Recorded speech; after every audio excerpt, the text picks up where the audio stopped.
নমস্কার, কেমন আছেন আপনারা? পিয়শ্রীর নতুন একটা ব্লগে আপনাদের সবাইকে অনেক স্বাগত জানিয়ে ব্লগটি শুরু করছি। আশা রাখছি আজকের ব্লগটাও আপনাদের খুব ভালো লাগবে। এখন বাজে ওই ঘড়িতে সকাল ৮টা মতো। তো সকালে আমি একেবারে স্নানটা করে নিয়েছি, আর স্নান করে আসার পরে দেখছি মাম্মাম ঘুম থেকে উঠে গেছে। তাই ভাবলাম মাম্মামকে আগে ব্রাশ করিয়ে দিই, রেডি করিয়ে ওকে স্কুলে পাঠিয়ে দিই। তাহলে কি বলো তো, একটু নিশ্চিন্তে নিয়ে কাজগুলো করতে পারবো। আর যদি আমি ভাবি যে আগে কাজগুলো করব তারপর মাম্মামকে স্কুলে পাঠাবো, সেই করতে কিন্তু অনেকটা দেরি হয়ে যায়। তার সাথে কিন্তু অনেক তাড়াহুড়ো নিয়ে কাজগুলো করতে হয়। কিন্তু কি বলো তো, সকালবেলা না এত মুড থাকে না যে তাড়াহুড়ো করে কাজগুলো করব। তাই সকালের কাজগুলো একটু লেটভাবে হয়, কিন্তু তারপরের থেকে একটু যখন সকালটা যত বেলা হয় তত মনে হয় এনার্জিটা একটু আসে। আর সকালের আগে আমার মনে হয় চোখ থেকে আমার ঘুমই যায় না। আর সকালে তো আমি প্রত্যেক দিনই ঘুম থেকে অনেকটা দেরি করে উঠি, তাই কিন্তু সকালের কাজগুলো করতে আমার দেরি হয়ে যায়। তো মাম্মাম যখন ঘুম থেকে উঠে পড়েছে, তাই একটু মাম্মামকে রেডি করিয়ে দিলাম স্কুলে যাওয়ার জন্য। তারপরে ভাবলাম আমি একটু স্কিন কেয়ারটা করে নিই। সকালে স্নান যেহেতু করেছি তাই একটু সানস্ক্রিনটা মেখে নিলাম, তারপরে এখানে চুলটা ভালো করে আঁচড়ে নিলাম। আর আজকে যেহেতু শ্যাম্পু করেছি, যাবো একটা জায়গায়, সেটা তোমাদেরকে পরে বলছি কোথায় যাচ্ছি। তার আগে ভাবলাম মাম্মামকে স্কুলে দিয়ে আসতে হবে, তা না, ওর পাপা ঘুম থেকে উঠে গেছে, ব্রাশ করতে করতে বললাম ওকে একটু স্কুলে দিয়ে আসো। তাই আমার একটু কাজটা কমে গেল। তার মাঝখানে দেখো আমি এখানে চালটাও ভিজিয়ে রেখে দিলাম। আর ও যেহেতু ব্রাশ করতে করতে গেছে, এসে তাই চা খাবে, তাই ভাবলাম যে চলো চাটা করে নিই। ও বললো চা খাবে না, আজকে একটু গ্রিন টি বানিয়ে দাও। তো বললাম চলো তাহলে আমিও একসাথে গ্রিন টিটা খেয়ে নেব। আর গ্রিন টির লিকারটা এত বেশি হয়ে যায়, আমি খেতে পারি না। তাই একটাতেই কিন্তু দুজনের হয়, ও একটু লিকারটা বেশি খায়, আমি একটু হালকা একটু নিই, তাতে কিন্তু আমার অনেকটা বেশি বেশি লাগে। আমার মনে হয় আমার কাছে চাটাই বেস্ট। যদিও ও বলে খেতে, এটা চিনি ছাড়াই খেতে বলে, কিন্তু আমি পারি না চিনি ছাড়া খেতে। তো যখন করি হালকা অল্প করে চিনি দিই, তো সেজন্য আমার আরও বেশি ভালো লাগে না। জানি চিনি খাওয়াটা ভালো নয়, তবু কিন্তু আমার যেন চিনি ছাড়া মনে হয় চলেই না। আর ও কিন্তু সবসময় বলে চিনি খাওয়াটা কমাও। যখন গ্রিন টি খায়, একা যেদিন খায় ওকে আমি চিনি ছাড়াই করে দিই। আর আজকে যেহেতু আমি খেয়েছিলাম তাই একটু চিনি দিয়েই খেয়েছি।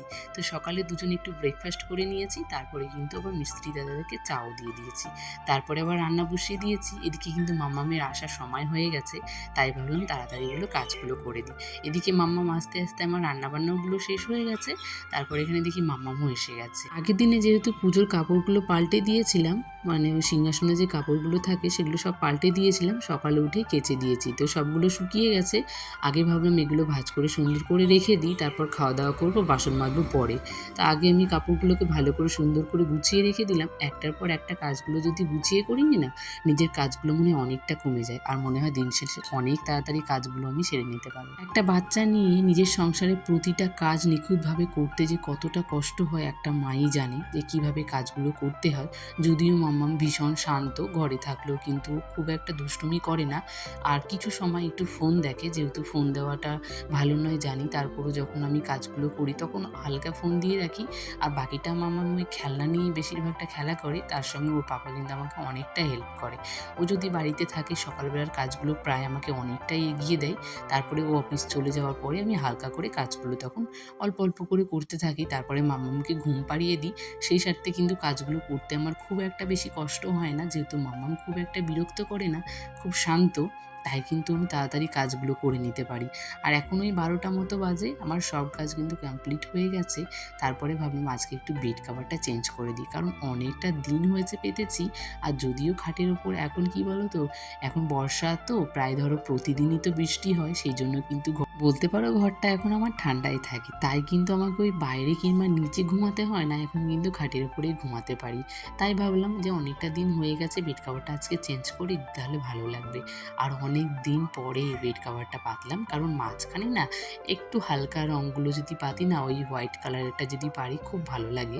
তাই কিন্তু মাঝে মাঝে একটু চেঞ্জ করে পেতে দিই। আজকে যেমন ভাবলাম যে ব্লু কালারটা আজকে দিই, তাহলে মামামেরও খুব ভালো লাগবে। মামাম কিন্তু এই চাদরটা ভীষণভাবে পছন্দ করে। মামামকে খাইয়ে ঘুম পাড়িয়ে দিয়েছি, তার মাঝখানে যে আমি রেডি হবো সেই জন্য জামা কাপড়গুলো বের করে নিলাম। একটা দেখেছো, একটা কুর্তি বের করেছি, আবার একটা পরে আসলাম।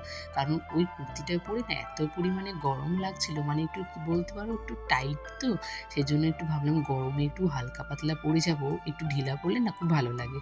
মানে গরমের মধ্যে না আরও বেশি গরম লাগে, তাই ভাবলাম চলো এটাই আজকে পরে যাওয়া যাক। আর দেখো আমরা কিন্তু ফাইনালি এসে গেছি। আজকে যাচ্ছি আবারও মায়াপুর, যেহেতু বোন অনেকদিন পরে বাড়িতে এসেছে, তো আমাকে আগেই বলে রেখেছিল যে আমি যখন বাড়িতে যাব তখন কিন্তু যাবি। আর এত পরিমাণে মেঘ উঠেছিল, ভেবেছিলাম হয়তো নৌকার ওপর উঠে হয়তো বৃষ্টিতে ভিজেই যাব। আর যেহেতু ছাতা নিয়ে আসিনি, এই একটা টেনশনও হচ্ছিল, যেহেতু মাম্মাম সঙ্গে তো ছিল, সেই জন্য আরও বেশি চিন্তা হচ্ছিল যদি বৃষ্টিতে ভিজে যাই তাহলে তো মাম্মামের ঠান্ডাও লেগে যাবে আর খুব কাশিও হবে।